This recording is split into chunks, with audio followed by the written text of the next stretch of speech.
Hi friends, எல்லாருக்கும் வணக்கம். I am Prem. So இந்த வீடியோ பதிவில் நம்ம எதை பற்றி டிஸ்கஸ் பண்ண போகிறோம் அப்படின்னா நியூரோ டிஜிட்டல் மார்க்கெட்டிங். ஸோ நிறைய பேர் டிஜிட்டல் மார்க்கெட்டிங் பற்றி கேள்விப்பட்டிருப்பீங்க, இல்லை ட்ரெடிஷனல் மார்க்கெட்டிங் பற்றி கேள்விப்பட்டிருப்பீங்க.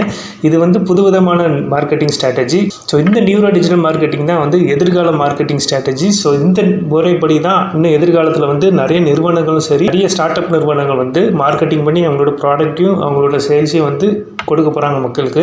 ஸோ ஆல்ரெடி இந்த நியூரோ டிஜிட்டல் மார்க்கெட்டிங் நமக்கு மக்களுக்கு கண்ணுக்கு தெரியாமலே ஊடுருவி நிறைய பேர் நிறைய நிறுவனங்கள் இதை ஆல்ரெடி இம்ப்ளிமெண்ட் பண்ண ஆரம்பிச்சிட்டாங்க. ஸோ நியூரோ டிஜிட்டல் மார்க்கெட்டிங்னா என்ன அப்படின்னா, ஸோ ஒரு நிறுவனம் என்ன பண்ணுது அப்படின்னா, ஒரு கஸ்டமரோட கம்ப்ளீட் சைக்காலஜியை புரிஞ்சுக்கிட்டு அவங்களுக்கு ஏற்ற ப்ராடக்ட் அண்ட் சர்வீஸ் ஆன்லைன் மூலியமாக கொடுக்குறாங்க. கஸ்டமருக்கு அவங்களுக்கு தெரியுதோ இல்லையோ, இந்த நிறுவனங்களுக்கு அந்த பர்சனை பற்றி தெளிவாக தெரியும்.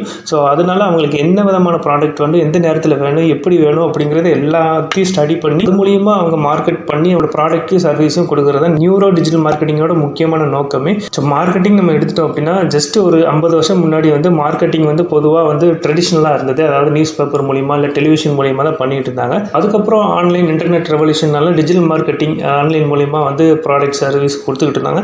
இப்போ நியூரோ டிஜிட்டல் மார்க்கெட்டிங் எதிர்காலத்தில் மிகப்பெரிய லெவலில் இம்பாக்ட் பண்ண போகுது. ஸோ எல்லாத்தோட கேரக்டரைசேஷனை அனலைஸ் பண்ணி அவங்களுக்கு தேவையான ப்ராடக்ட்டையும் சர்வீஸையும் எல்லா நிறுவனங்களும் கொடுக்குற அளவுக்கு இம்ப்ரூவ் ஆகிட்டு இருக்காங்க. இன்னும் எதிர்காலத்தில் இன்னும் அதிக அளவு இம்பாக்ட் இது கிரியேட் பண்ண போகுது. ஸோ இதுதான் ஃபியூச்சர். எந்த ஒரு நிறுவனமாக இருந்தாலும் சரி, நீங்களே ஒரு புது நிறுவனத்தை தொடங்குறதா இருந்தாலும் சரி, இந்த நியூரோ டிஜிட்டல் மார்க்கெட்டிங் பயன்படுத்தி உங்களோட ப்ராடக்ட்டையும் உங்கள் சர்வீஸையும் ஃபியூச்சரில் கண்டிப்பாக சேல் பண்ணுவீங்க. ஸோ இதுதான் எதிர்காலம். நியூரோ டிஜிட்டல் மார்க்கெட்டிங் முக்கியமான நோக்கமே ஒரு கஸ்டமரோட கேரக்டரைசேஷனை அனலைஸ் பண்ணி அவங்களுக்கு எது வேணும், எது வேண்டாம், எந்த நேரத்தில் என்ன ப்ராடக்ட் வேணும், என்ன சர்வீஸ் வேணும், எவ்வளோ விலைக்கு வேணும், எல்லா கேரக்டர் அசோசினேஷன் பண்ணி அவங்களுக்கு அந்த ப்ராடக்ட்டையும் சர்வீஸும் கொண்டு போகிறது தான் நியூரோ டிஜிட்டல் மார்க்கெட்டிங் முக்கியமான நோக்கம். அது மட்டும் இல்லாமல் இந்த நியூரோ டிஜிட்டல் மார்க்கெட்டிங் பற்றி இன்னும் நிறைய விஷயங்கள் இருக்குது. ஸோ இந்த வீடியோ பதிவில் உங்களுக்கு பேசிக்கான விஷயங்கள் ஷேர் பண்ணியிருக்கேன். இந்த தகவல் உங்களுக்கு ஹெல்ப்ஃபுல்லாக இருந்திருக்கும்னு நம்புகிறேன். மீண்டும் அடுத்த பதிவில் சந்திப்போம். பாய்.